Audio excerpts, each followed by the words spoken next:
part of your life, what aspect of your life needs resurrection, needs to be raised up? It's a question I want to put before you as we begin our reflection on the Gospels today. Welcome back to Radical and Relevant, where each day we take a moment to reflect on the Gospel of Jesus so that we can live it more fully in our day. Today's reading comes from the Gospel of Luke, chapter 7, verses 11 through 17.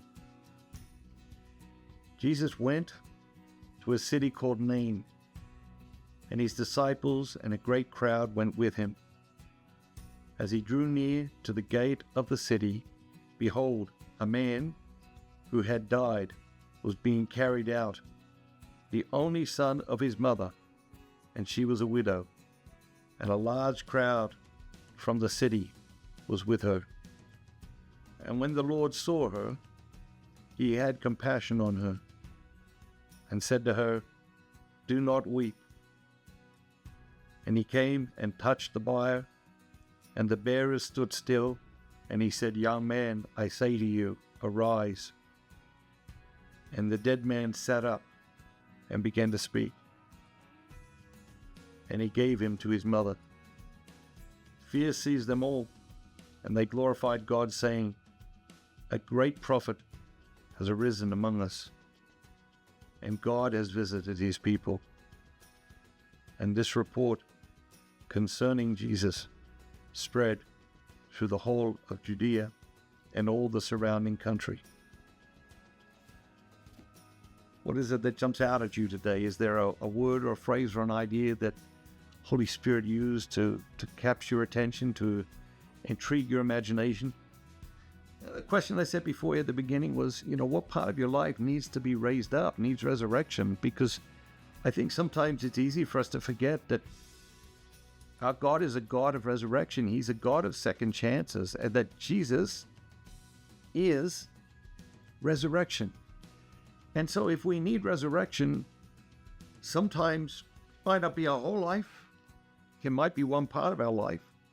Might be, haven't been working that hard at school. My studies need resurrection, or my career needs resurrection, or my relationship with my girlfriend needs resurrection, or my marriage needs resurrection, or my health needs resurrection, or my personal finances need resurrection.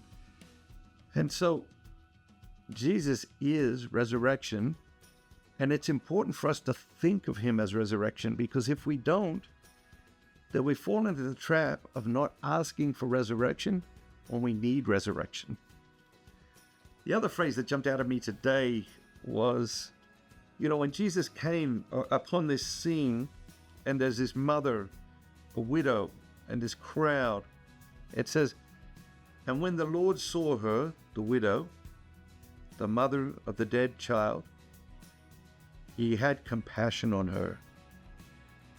We see this over and over throughout the scriptures. We see Jesus' enormous empathy for people.